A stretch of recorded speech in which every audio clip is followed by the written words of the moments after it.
Welcome to Midlife Matters. I'm Marie, and each week I'm joined by my friends Julie and Mindy to talk about all the topics keeping women in the middle years up at night. Today we're revisiting a topic we did a couple years ago. We're talking about overthinking.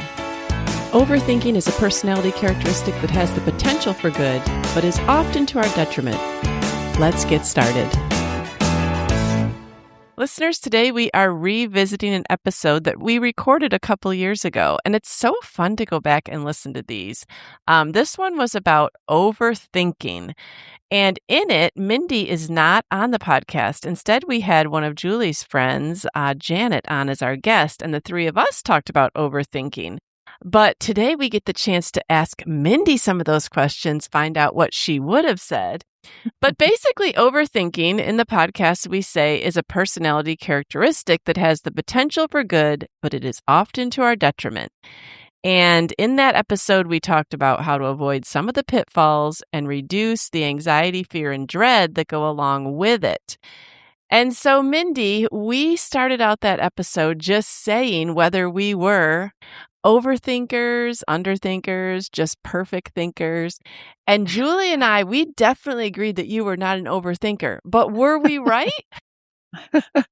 You guys, it was so funny to hear you both talk about it because, yes, you both were 100% right. And so it made me laugh to hear you tell it and also to hear you guys describe yourselves. So, I laughed really hard yeah, re-listening to that episode. oh, it It was was a lot of good. fun. Yeah, I laughed at it too. I mean, it's kind of comical with the things that go through our heads.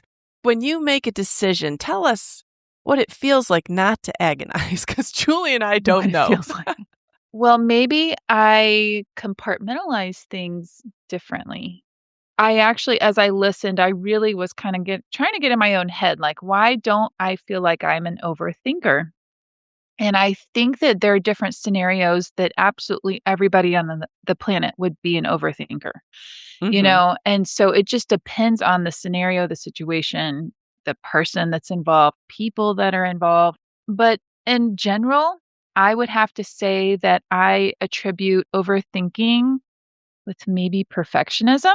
Mm-hmm. And that is not me. I'm pretty happy-go-lucky, like, things can be good enough, and I would be 100% happy about it. Yeah, Like, it can be good enough, or right. Mhm. maybe I realize it's not gonna be perfect, and I'm perfectly happy in the imperfect. Mm-hmm. Also, I would have to say that maybe a drawback to this particular personality trait is that I would rather make a quick decision than have a drawn out decision with overthinking because that would lead to stress. Yeah, So I'd almost rather make the wrong decision just to make a decision. Does that make sense? yeah. Yeah. Now, are you generally happy with your decisions, or do you have some decision regret afterwards? Do you overthink it on that end ever? All right, regret. That's a big minefield, Julie. And I do have some scenarios that I was able to kind of think about that I would happen to overthink things. And one of those came from regret, and that was choosing the wrong Airbnb for vacation. Oh, really? Tell us more about that. This comes from too many choices. Can I say that sometimes overthinking comes from way too many choices? Yeah. Yes, And definitely. literally, oh my gosh, Airbnbs. That's a whole subject in and of itself. So, yes, we had a year. It was the first year that Abby and Joey were married. The dynamics of our vacation were different. Room setups needed to be different. We had a married couple now. We had, three single boys. And it was a last minute thing. And so most of the places were gone.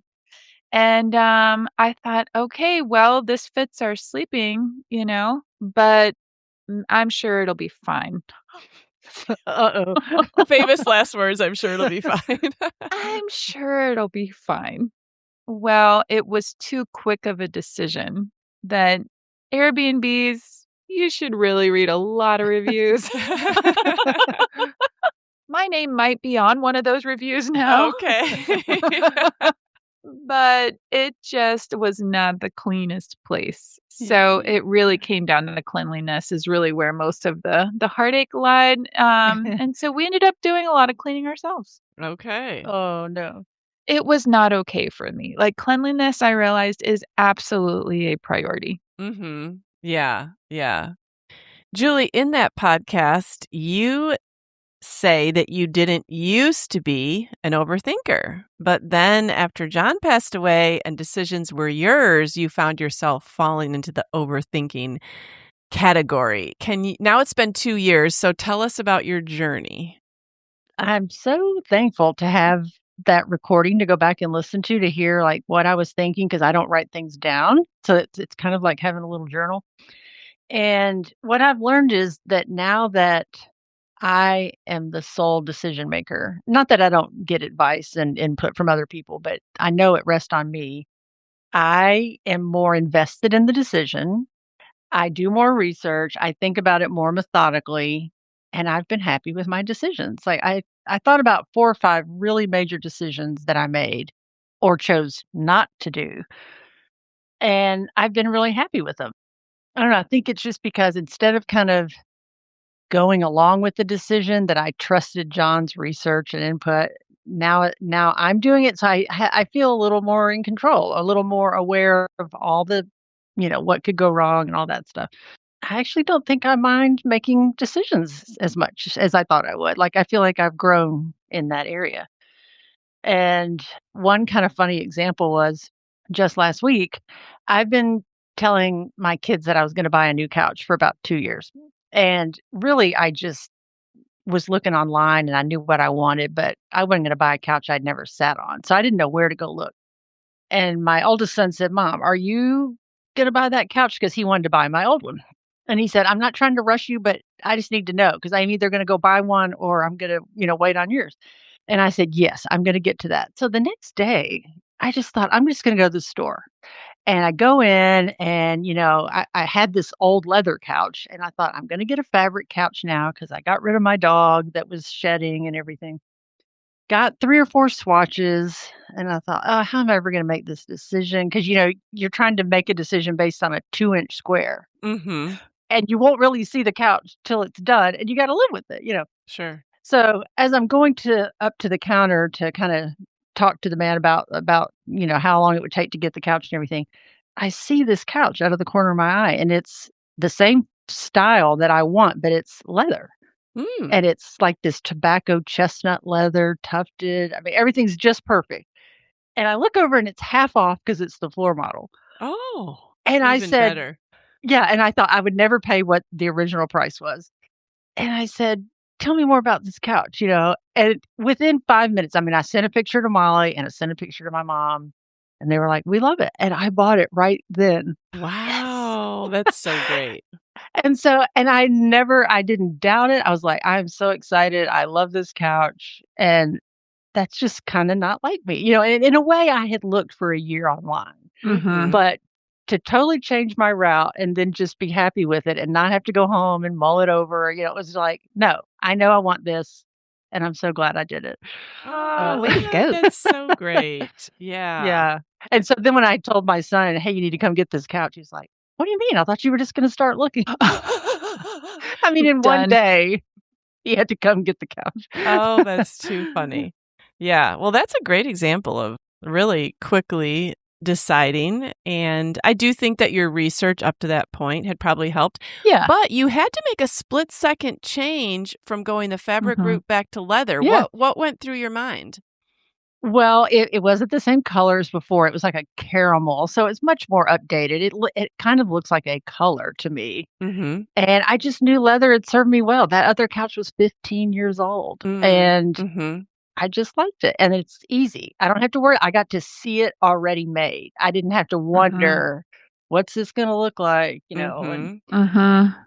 Oh, that's good. I really think that that also comes down to what Mindy was saying about narrowing your choices. When you have a book Mhm. of swatches with 100 different colors of 2-inch Mhm. swatches and like all these different configurations you can make, should it have 2 cushions, 1 cushion, 3 like, Yeah. it's overwhelming. Whereas if you just look over and see a couch that you I know. like, that makes the decision really easy.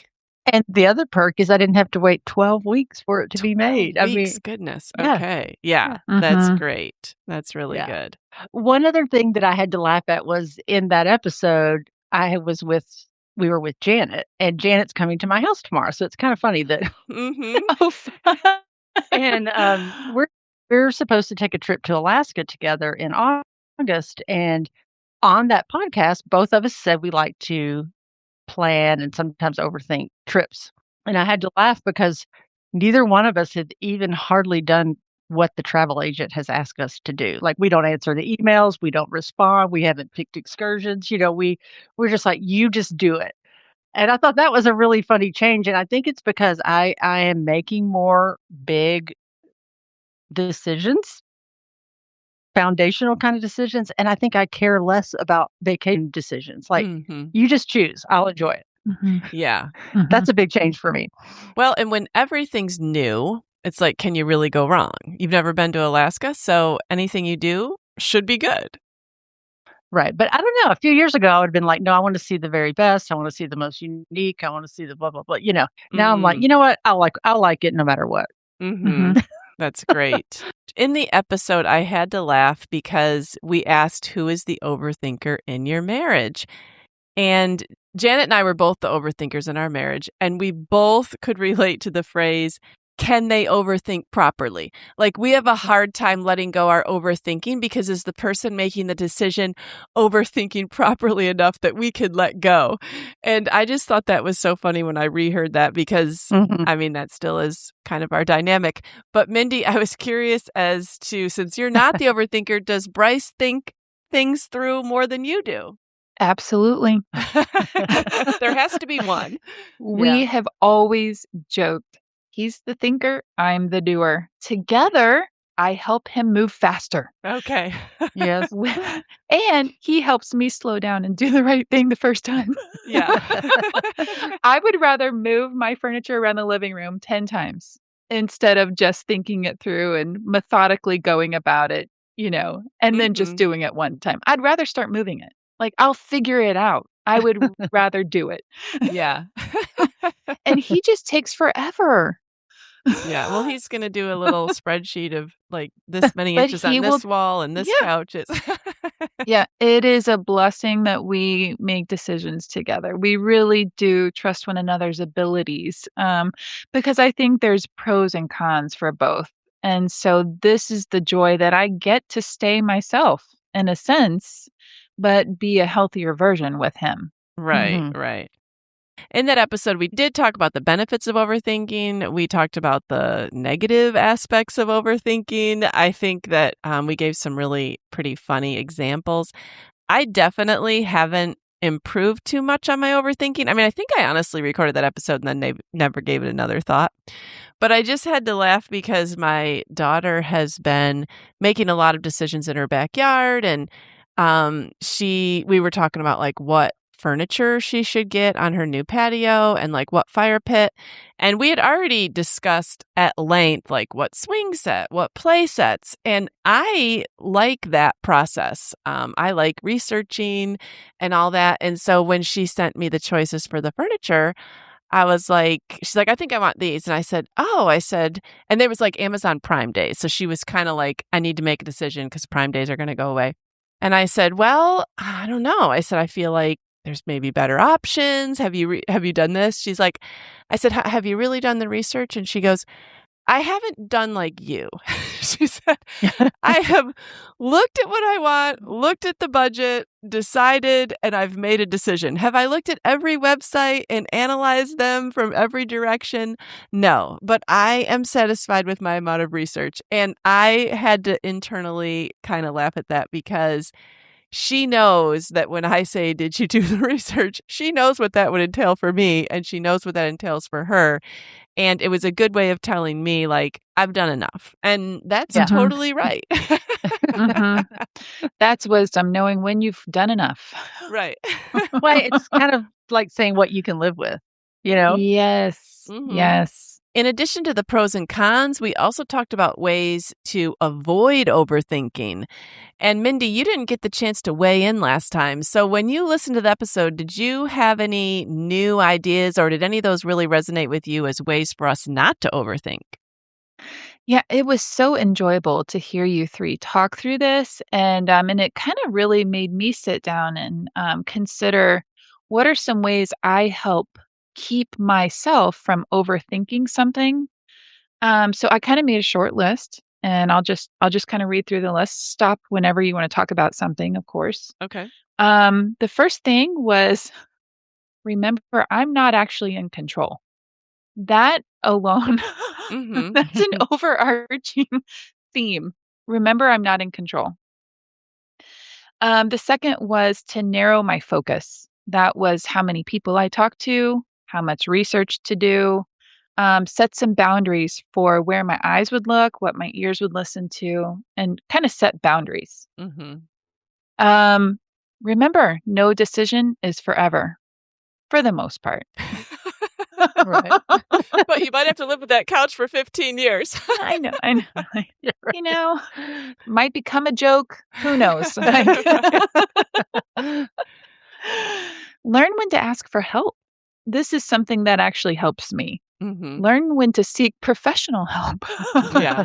This could be from a decorator. Mhm. I had a hard time choosing colors for my kitchen cabinets. So whatever the decision, learn when to ask for help.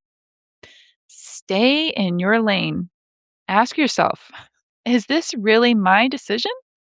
Or is this my husband's decision? Or is this my child's decision? Mhm. And then Ooh, good one. stop. That was like, ooh, Mhm. stay in your lane. And then if it's not actually my decision, then I have to pray about it because I really do think it's my decision. Okay. This last one really kind of got me. Look for the root of where maybe this is turning into stress, anxiety, worry. Do you think that this is coming from fear? Is it coming from a place of pain? Is there some unmet need you're trying to fulfill? Is it like happiness? Some self-fulfillment? Are you wanting praise? Are you trying to fix something in somebody? So look for the root of where the overthinking is coming from and pull that sucker out Mm. Mhm. because separating those 2 is hard, Mhm. really hard. So that was kind of a deeper one too, but looking for the root of where this is coming from. Mhm. Yeah, I just kind of made a decision by not by deciding not to do something recently, and I think that I realized I had less emotion in the decision. Like, I knew what I desperately wanted, but then I plainly saw that that wasn't the best decision. Mm. And I think I used to would have said, "But John, this is what I want," and made him be the bad guy and say, "No, this isn't the best decision," or whatever, or, you know, who knows, maybe John would have felt the pull of my emotions and made a bad decision. So Mhm. I don't know, I just think I was able to totally let that go when I saw, no, this is not the best decision. Mm, Mm. Instead of just like, "But that's what I want," like, now that I know there's nobody to counter that, I I was able to do that for myself. Like, "Nope, Mhm. that is not a good decision. I'm not even gonna think about it again." Mhm. So much goes into our decision making. This episode really brings out all of our personalities, all the ways we think about things, our dynamics within our families, our marriages. So, listeners, we recommend and we highly encourage you to continue listening to this episode. And we are going to join in now with Julie, myself, and Janet. I am excited to talk about this concept of overthinking because when Julie and I were trying to come up with a topic to do while Mindy was out, when she brought up overthinking, I thought, well, in my mind, I was equating that with careful thinking. And I was thinking, yes, I'm an overthinker and I'm going to own that and be proud of the pitfalls in life I've avoided by overthinking. But then when I started Googling overthinking, I realized, oh, there's a lot of bad parts of overthinking. Actually, this is kind of like a mental problem, like they're recommending maybe some therapy. And I actually don't need to be patting myself on the back about this. I need to be changing it, which I always recognize when I have the familiar fear, dread, anxiety. I know it's not good, but for some reason, I just can't turn my mind off. So, Janet and Julie, when you hear the word overthinking, do you view it positively or negatively? Well, I think it's pretty funny. It's probably a good indication that it's a problem when, as an overthinker, you think this is a good thing. That's probably right there a sign that you're trying to defend it and that it can serve a good purpose and be productive. And the fact is I like other overthinkers. Like, I don't want to ask the advice of someone who gave it 2 seconds of thought. I want to know that somebody agonized over my problem, and then I'll listen to you. Always call me and always go to Janet. Agonize. That's the word. So, Janet, you can agonize over your own problems or your friends' problems. It doesn't matter. Yes, I can do it. I'm very good at it. I tell people my superpower is overcomplicating things, and I think this kind of falls into that same category. Okay. Yeah, I was just with her over the 4th of July at her house, and we were working on a little project, and I think I heard her say that 2 or 3 times. Well, of course, I'm going to overcomplicate this. Right, right. So our first question is, and I think I already know the answer to this, but are you an overthinker? All right, I'm going to own it. I am an overthinker. Julie? I think the best way to answer this is, I think so. Maybe. I don't know. Am I? Janet? I definitely am. And Mindy, if we were here, Julie and I both agreed that we thought that you would say you aren't. Feel free to correct us in a later episode. I'm guessing she's not. Right. So just on a lighthearted note, tell me you're an overthinker without telling me you're an overthinker. Okay. I have a lot of deeper answers, but the funny one that popped up first was I'm at the eye doctor and they're trying to get your prescription, by putting those little lenses in front of your eyes. Okay, is this one better or this one? That's so hard. And I always think, I know, I'm like, wait a minute. What do you mean better? Like, this one's still a little blurry and that one's got a little shadow on it. They didn't say which one was perfect. They just said which one's better. And I always have to go back. Could you go back to number 1? And then when I get home, I think these glasses are going to be terrible because I probably didn't give them the right answers. Can you make the glasses both ways? I'll take home both pairs. Yeah. I'll let you know in a week. Yeah. Okay, Janet, tell me you're an overthinker without telling me you're an overthinker. Well, back when I had a job, I was an editor, and I'm always editing. I can always improve things, and I can always find ways to tweak and change to the fact that nothing's ever finished. And, I just can't ever turn off that gear. So that's not funny. The question that was given to me didn't say anything about need to be funny. I don't think it does have to be funny. It could be really sad too. Well, I just, sometimes my husband says, just get it done. It doesn't matter if it's perfect. But I can always find a way to maybe not make it better, but at least make it different. But I think it's better. So I'm always tweaking stuff. I would want you as my editor, though. Well, I am a good editor. Yeah. I mean, I would want that kind of person looking at something I was going to put before the whole world to read. Right. That's true. That's true. Well, I just recently had an overthinking story happen to me. I mean, I honestly have them hourly, but one that I could share on the podcast that would probably make people be like, are you serious? So we had this little going away party for my son about a week ago, and we were just serving hamburgers. And I could not decide in the grocery store the day before how many hamburger buns I should buy. Because I was like, you know what? So many times you make hamburger buns and then people don't even want the bread. All right, well, I already know so-and-so's not going to eat the bun. So-and-so, no, I don't know. Then I thought, okay, I don't want to make a decision now. I'll make it tomorrow. Oh, my goodness. So then day of, Steve's like, can I go to the store and get you anything? I'm like, oh, yeah, I forgot. I was trying to decide on the number of hamburger buns yesterday. So he's like, all right, well, let's count it out. So we counted out. And then I'm like, oh, I don't know. I just hate it when I overbuy hamburger buns because you got to throw them away. And it seems like such a waste. And he goes, all right, well, I'll just go to the store. He goes, how much are hamburger buns? I said, 99 cents. He goes, are you serious? All of that agony over 99 cents. Like, why I didn't even just buy an extra package the day before to save myself going back to the store. But it was like, I just hate the fact that I have bought hamburger buns so many times in my life and literally throw the entire package away because they never freeze Mhm. well. They're always dry and gross when you try and get them out again. What do you do with them? I know. So, anyways, that's totally overthinking. I benefit no one by doing that. And Steve's like, the downside is you wasted 99 cents. What are you doing? And a lot of space in your head. Yes. So I can overthink anything. But one of the things that I was thinking about, tell me you're an overthinker without telling me you're an overthinker, is that on almost everything in my life, I will wait until the last possible second to make a decision. If you give me a deadline, like I had to recently fill out something for the HOA and it said 4:00 on July 1st, and I turned it in at like 1:30. Did I turn it in over the weekend?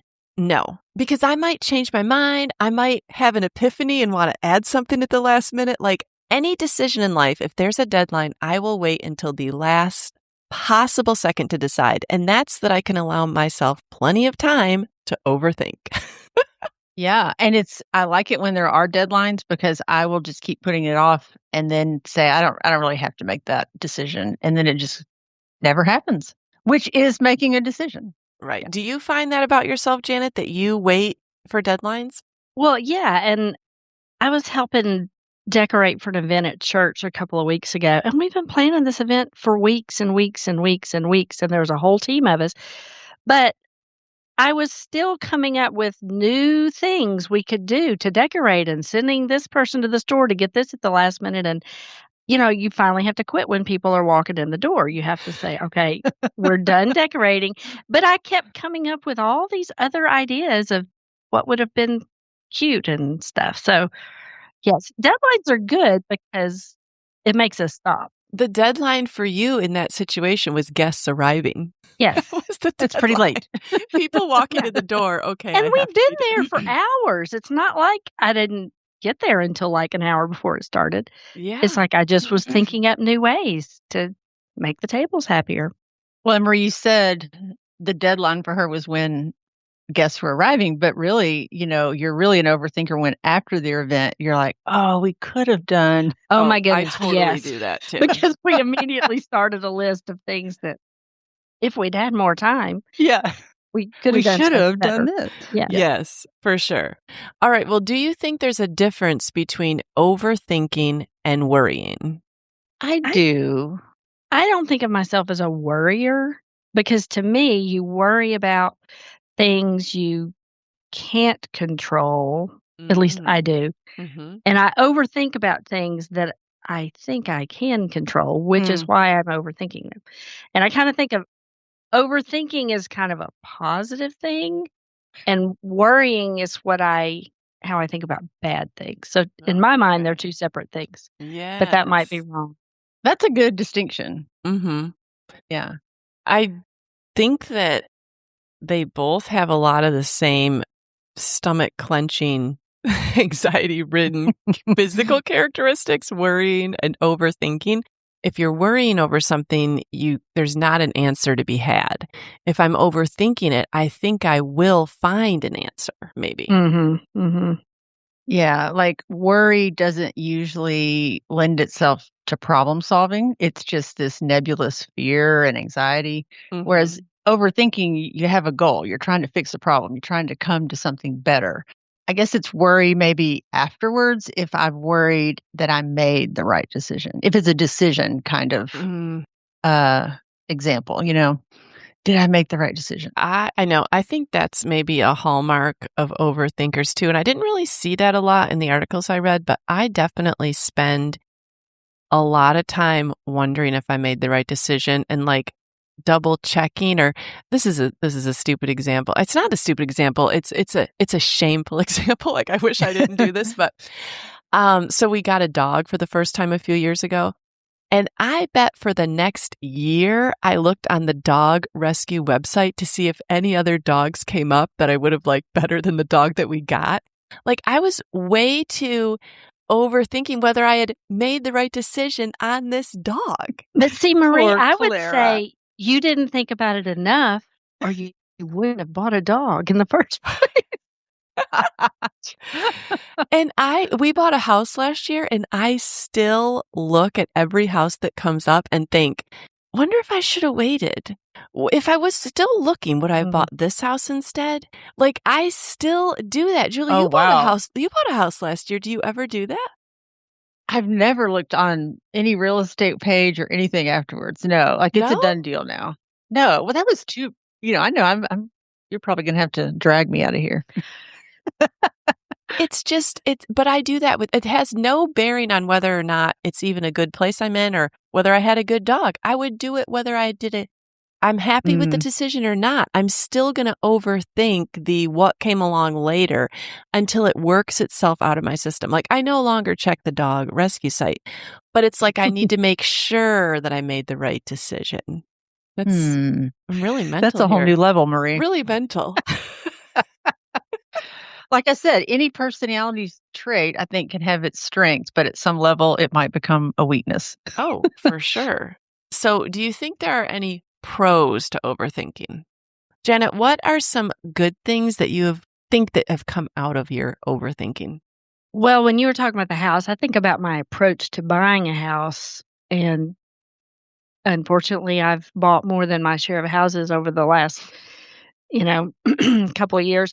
But I think it has saved me. I have a piano, and I gotta make sure that piano fits, and so Mm, I'll make measurements, and I'll lose out on a house because I'm thinking over it so much, but, mhm, multiple uses for each of the spaces and kind of things, but, so I think it does help me make smart money decisions because it's very important to me that I get a lot of bang for my buck, and I don't wanna do something that might be a poor financial decision.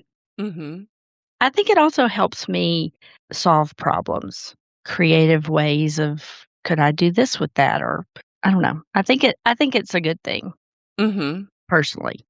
All right. So, what are some pros that you've seen, Julie? Well, I do think it makes you feel like you're being the responsible one, especially if you feel That's like a good if point. someone else is not overthinking, you've got to do it for them, Mhm, and I'm not actually thinking of John. I'm just in general, like, mhm, 'cause I don't think John was an overthinker. He was an over prepper, but he wasn't an overthinker. mhm, So yeah, I just think making the most informed decision seems really like the responsible thing to do, but after we've been talking, I feel like I fall more on the worry side of this. I don't like to do a lot of research, you mm, know? Now mhm, I like to listen to somebody else's and glean from that, and John was the one that did that, like mhm, and I trusted him. So I'm kind of like in a whole new role where I'm having to learn this myself. Like now I'm being faced with situations like I have a roof with possible hail damage. So mhm, I'm having to do that thinking and overthinking like what's the best thing to do. So I'm changing. mhm. I mean, I think pros to overthinking is that most of the time I am happy with my decision. Like, I feel like I've looked at all the avenues, and most of the time I don't think, "Oh, I didn't think about that enough, and now look, I'm paying for that." Mhm. Usually, I thought about it too much. Pros I think are sometimes I have in our marriage, kind of been a voice of like, let's wait and see. And then it turned out to have been a good thing to have waited. So, some overthinking situations we've maybe avoided some pitfalls, and some overthinking situations, Janet, I've probably missed out on some things because I wasn't able to make a decision fast enough or didn't even feel like I could make a decision in that situation. So, Mm.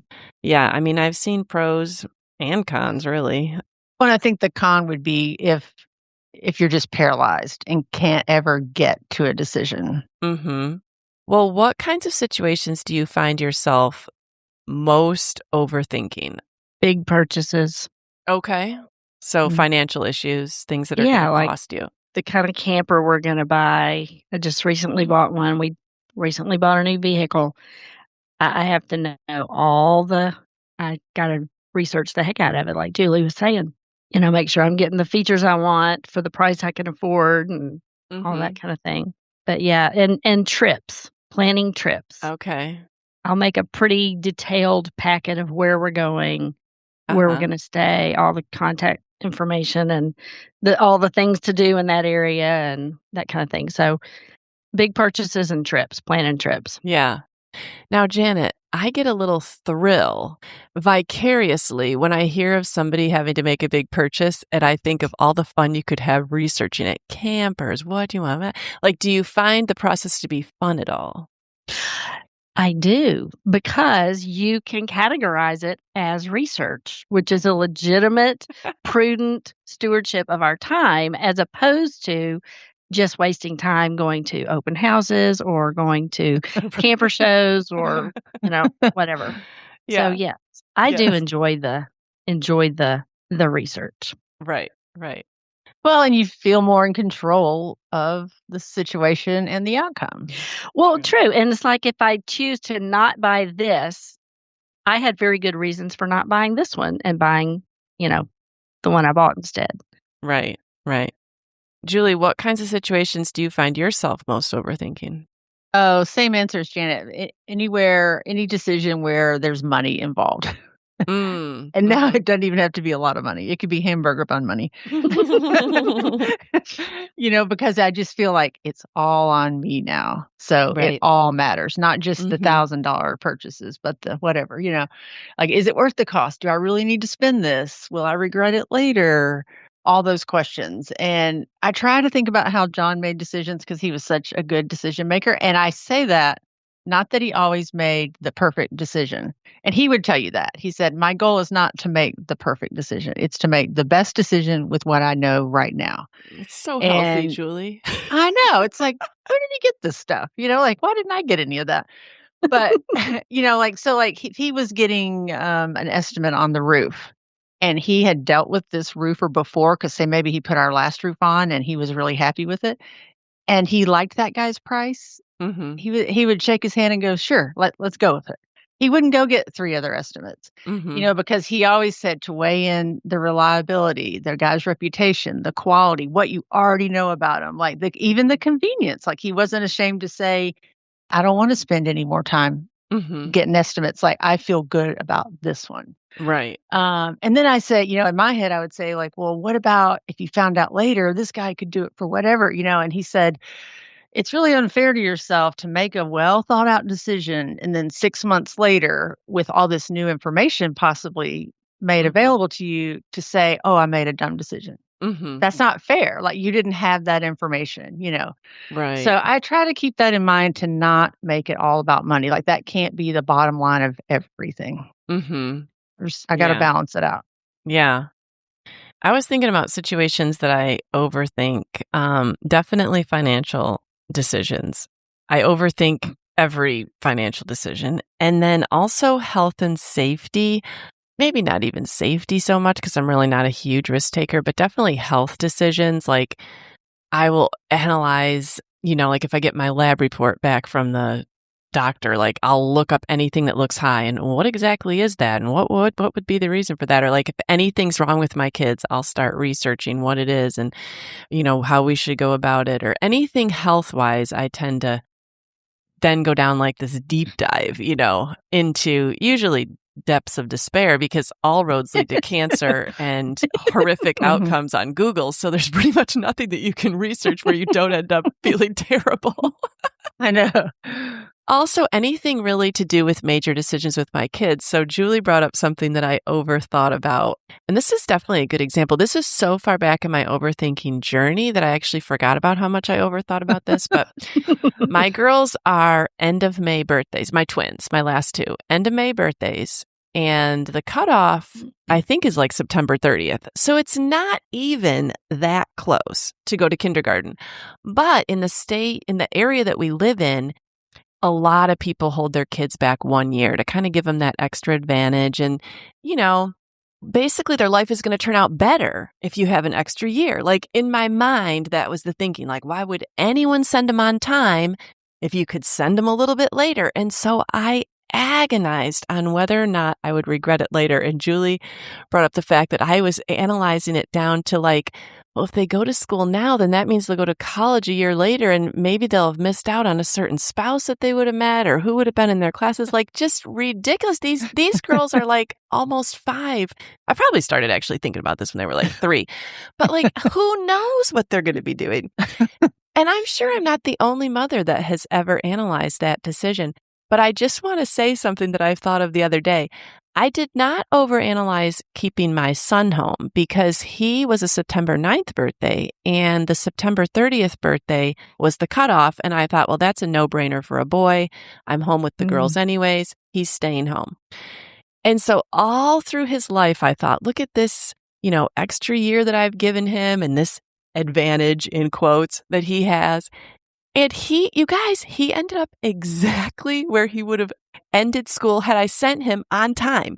So he ended up graduating this May, a year early, and he's still starting his adult life at the exact same point in time that it would have been if I hadn't held him back a year. So isn't that so funny how that works out? That like, I could have never anticipated that. You just don't know. And yet way back then, when I'm trying to decide on my girls, I'm trying to think about where they'll be.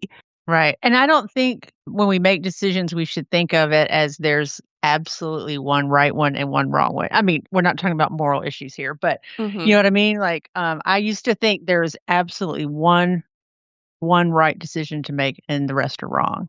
And I don't think that's true. Like you said, probably either decision you had made would have been okay for him. Yes. But it's just so funny that I thought that I was controlling when he would start his adult life and it was going to actually be a year later.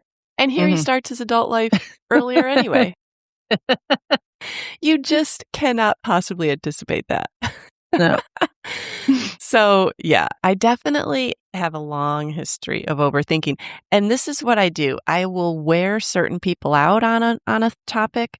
So I have to spread it around. Like I might talk to this friend about this worry or this overthinking and then like someone else about that. Because if I truly shared all my overthinking with one person, they would probably refuse to speak to me.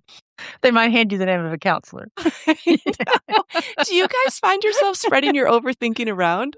Yes.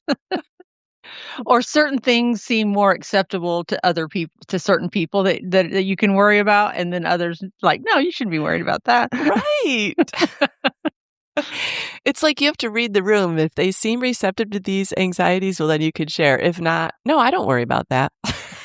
Well, and if it's something that I know I'm on that that spinning wheel and I can't get off of, then I'll pick the person to talk about with it who's going to say, get off that they'll cut right to the chase and say, this is what you should do, Right. Okay. Oh, well, here was actually one of the our next question, Julie. This is how little I read these questions beforehand. The next question is, are you able to stop thinking about something once a decision is made? And as I said earlier, no. Now, once it's like finally done, I can usually let it go. But like, this was the best example I could think of. Like, I decided a week ago I was going to sell my Mini Cooper, my car. And I'd been thinking about it. I talked to my kids about it. I talked to Janet, talked to her husband about it. I asked a few people their opinion. Like, it's going to be an emotional thing for me to let it go, but like financially, it makes total sense. On paper, it looks great. And if John were here, I would have asked him, and he would have probably asked me a few questions like, well, why do you want to do that? Are you going to be okay with this? And then, once we felt like a good decision was made, he'd go, okay, great, let's do it. Well, then like a couple days later, I might hear something that would affect that decision. Like last night, a friend came by in the neighborhood and she was in a serious car wreck and she has a broken vertebra in her back. And I thought, she drives a little Prius. And I thought, I'm glad I'm getting rid of my little car because it just doesn't seem as safe. So like if John were here, I would go, oh, I really need to sell that car because it's probably not as safe as a big car. And he would say, I thought you already made that decision. I say that trying to bolster, looking for more justification. Yeah, and he saw right through it as, you haven't made that decision yet. You're still waffling because it could also go the other way. Like if somebody said, why are you getting rid of that car? It's always great to have two. One's in the shop. Like that's all it would take to make me doubt and question. So he always could just totally sense when Mhm. I hadn't really made the decision. Like, since the car's not gone off my property, Well, the my deadline dec hasn't been reached, Julie. The deadline right, has not been reached. right. So, I just thought that was interesting when he would always say, "Oh, I thought we made that decision already." And I was like, "Oh, you have, but not me." I use my overthinking as a club to beat myself with. Mm. For example, Julie was here this past weekend, and last summer, as in a year ago, I replaced all the appliances in my kitchen. And I, you know, did a whole deep dive into what I wanted. And then, I bought 5 new appliances, paid pretty good money for them, had them installed. And now, when she's here this summer, I'm complaining about the stove top that I bought last summer and explaining to her, which she did not care, but she graciously listened to, all the reasons to why I regretted what I had. Well, am I gonna call the plumber back and rehook the gas back up? Am I gonna call the contractor to come uninstall this stove and go buy it? No, I'm not. And I still have lovely appliances that work. So why am I still churning over that decision? And it's like I use it to punish myself. There was one thing you did not think through all the way, Right. and look at where you've landed in the land of disappointment and regret. And Mhm. why do I want to be there, and why do I do that to myself? Well, I think one of the things I would say about that is that before we make the decisions on new appliances, they're all perfect. They're gonna run perfectly, be perfect. We picture them completing our kitchen. They're gonna really we overbuild the expectations for what the new appliances could actually accomplish in our lives. They Mhm. inevitably fall short. There's some disappointing thing about them right from the beginning. I have to remind myself that probably any new thing I bought would have a ding in it or a problem with it or something. Like, it was Mhm. never gonna be all that I thought it was gonna be. Yeah, it's not gonna have all pluses. It's pros and Mm. cons, and you made the best decision that you could make at that time. Mhm. Right.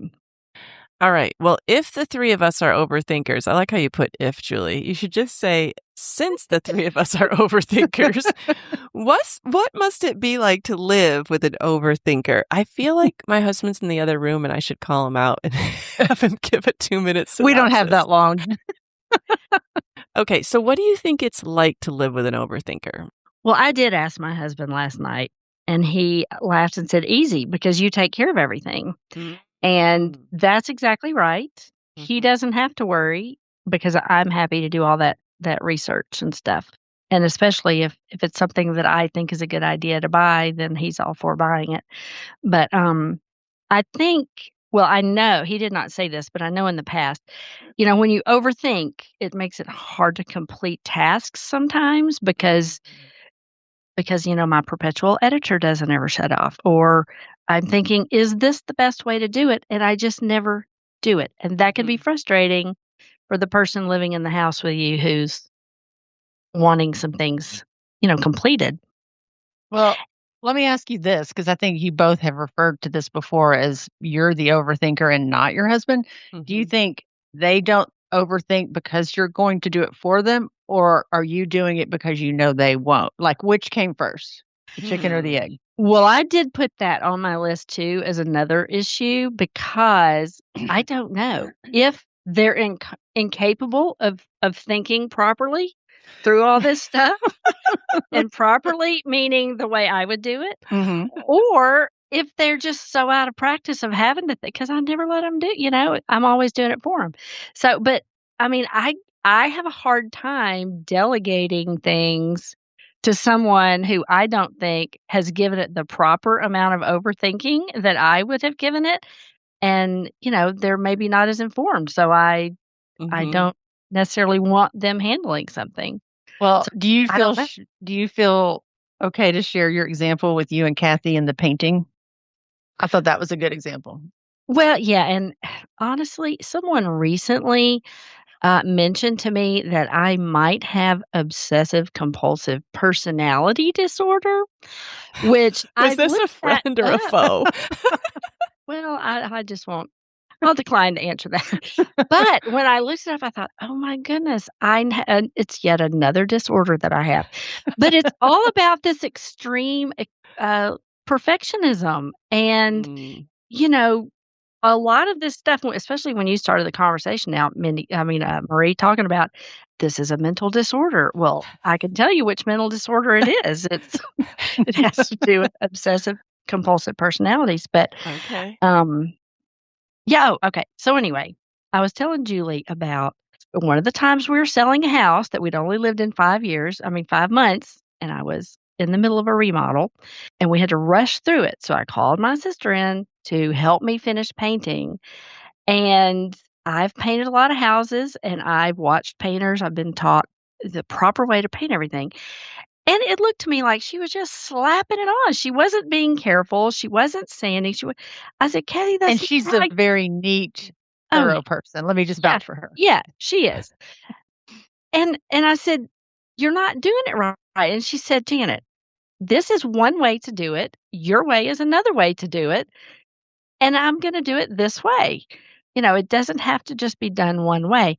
And I think part of this overthinking trap we fall in is we have overthought it so much. We've narrowed our perception in that, well, there's only one way this can be done, when really there's Mhm. lots of ways to paint, and sometimes Mhm. not as meticulously is a way. I've hired painters who painted that way, very unmeticulously. So I think people tend to not wanna maybe work with you as much if you become so hard-nosed about, "Well, I've researched the way you paint, and this is the proper way to do it, and if we're not gonna do it this way." Mhm. It'd be kind of intimidating. It is, and it sucks the joy out of any kind of project you're trying to do with somebody else. Yeah. But you know what brings me joy? Project done right. So I don't know, it's a hard it's a Yes, hard but my balance. husband would say a project done brings him joy, whether it's done That's right or true. not. Yeah, Okay. yeah. I just liked her answer, like, that is a way to do it, and this is a way to do it, you That's know? very true. I know another problem too is, I mentioned I like to plan trips and things, and my son-in-law, he got to where he was always asking me what the plan was because I usually had a plan. And Mm. I quit making plans because I made the plan did not obligate anybody else to follow the plan. And so I would get frustrated with them because Mm. they wouldn't follow my plans. They would get frustrated with me because I was trying to manipulate the schedule or whatever. So for a while, my son-in-law would say, okay, every morning he'd get up and say, okay, Janet, what's the plan for today? I said, I didn't make a plan. He finally doesn't ask me that anymore. But the whole expectations versus them, unmet expectations. If you're over researching and you've found the way to go and the perfect itinerary and everybody wants to sleep late that day, well then you're mad, you're frustrated, they're Mhm. frustrated. Mhm. And I've had to learn to ease up and Right. let that go because, again, that sucks the joy out of being together. Yeah. I can remember this one trip to Disney World that I planned, and we had all 5 kids with us, and you could buy books at that time. I looked at it more through books rather than the actual internet. And it had, like, "You just follow this path through the park, you're gonna see X, this, and you're gonna go this ride's next, this ride's next." So I wanted to really stick to that plan, and, it was exhausting for my family, and I remember we're watching the fireworks at Epcot, and we have a picture of 2 of my kids sleeping on backpacks. And I mean, they were older. They were like in middle school, but I had exhausted my family trying to overthink and overplan. Like, how are we going to get the absolute most out of Disney? Yeah. So I Yeah. think I think it can be exhausting, maybe living with an overthinker.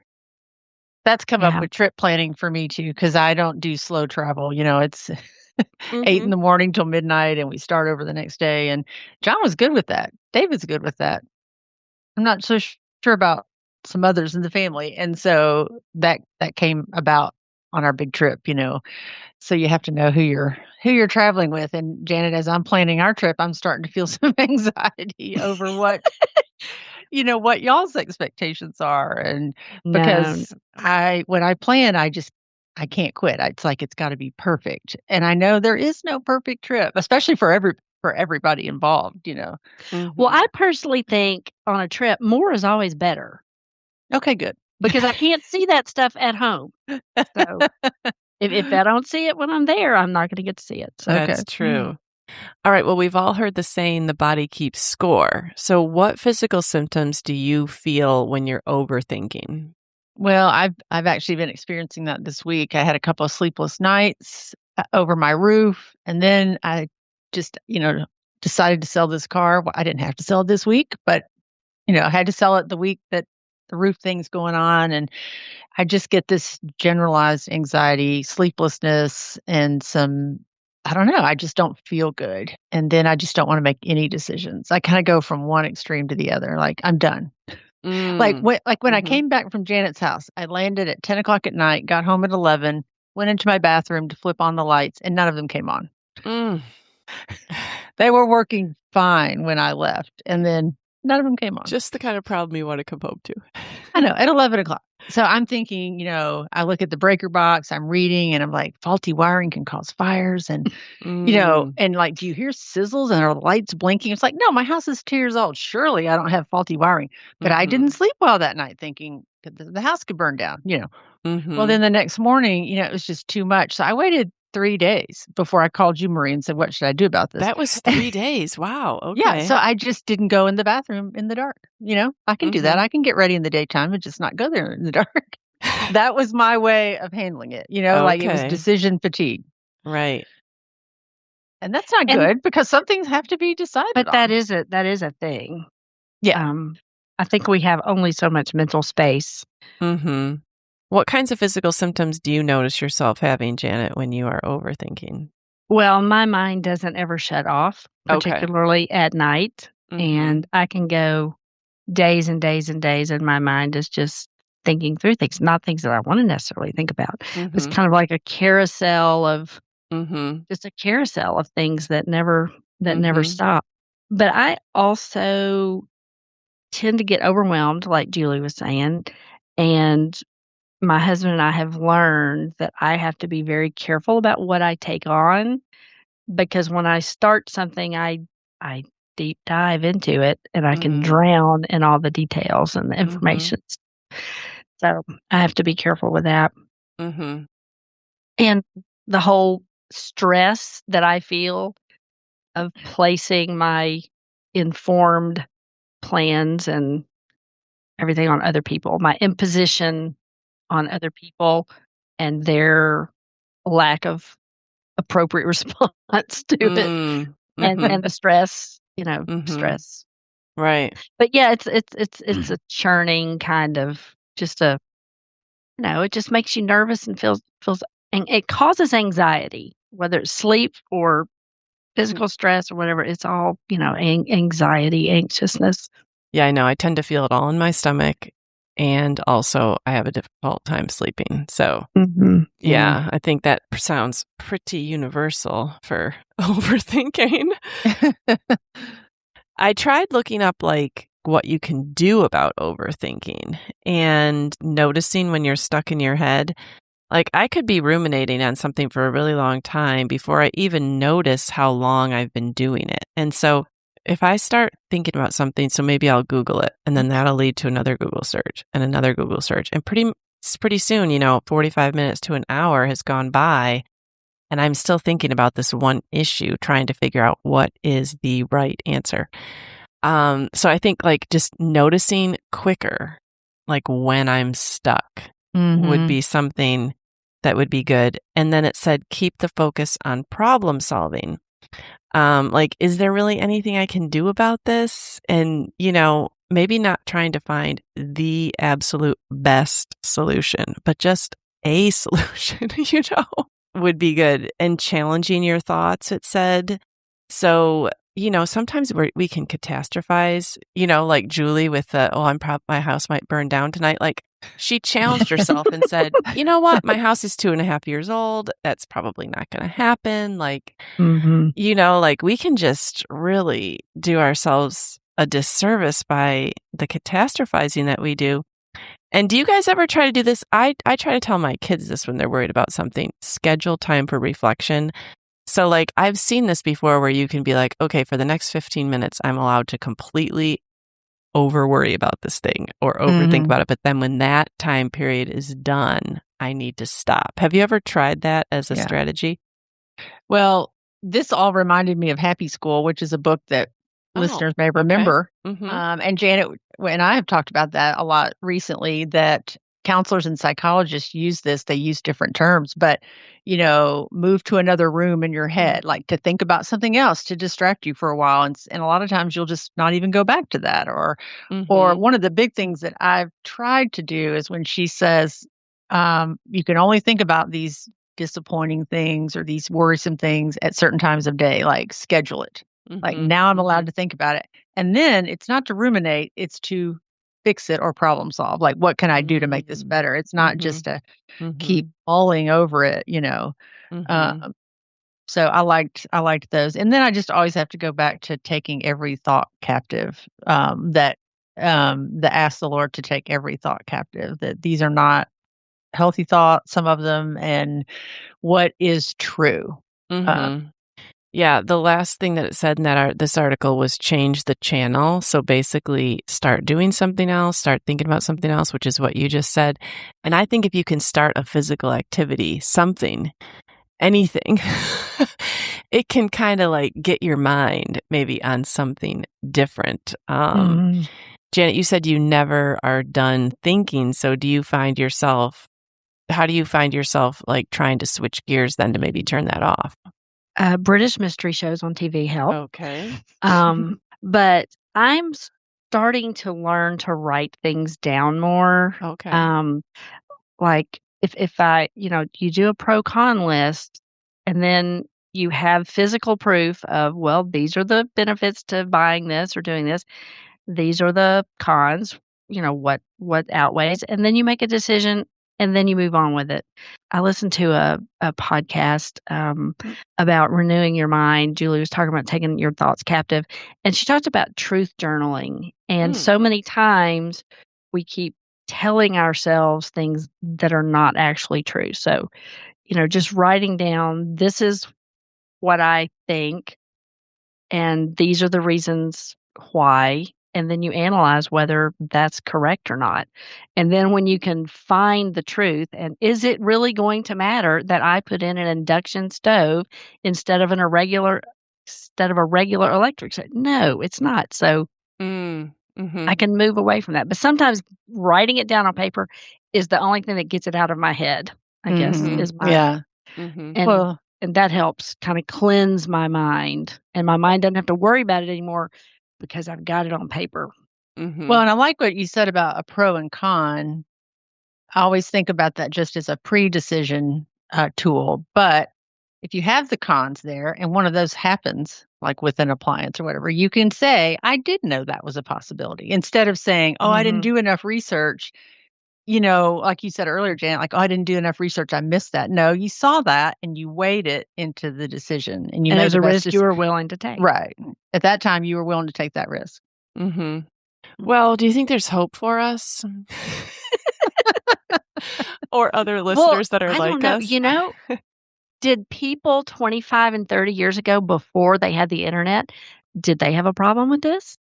Yes, but I don't think they could deep dive as far. I don't know if they could couldn't go as feed far it down. Yeah. They couldn't feed it like we do. The internet is, it's like unending food for the overthinker.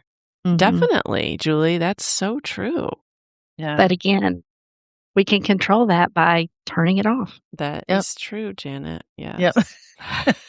All of these things are true. True. All right, listeners. Well, we would love to hear about your struggles with overthinking, or if you can identify with us, or if you think we're just insane. You can find us on Instagram at Midlife Matters Podcast, or you can email us at midlifematterspodcast@gmail.com. All right, Janet and Julie, I enjoyed this episode. I will try to rein in some of my overthinking. I do always overthink slightly less when I can laugh and talk about it with other people. Yes. And thanks for being here, Janet. It was fun. Yeah. Thank y'all. All right. We'll talk to you next week. All right. Bye. Bye. We're so happy you joined us today. You can find the show notes for this episode at midlifematterspodcast.com. Also, please tell a friend about the show and help them hit the free subscribe button on their favorite podcast app. Be sure to follow us on Instagram at Midlife Matters Podcast. That's where we post pictures and stories about all the things we talk about in each episode. Thanks for listening, and we'll see you next week.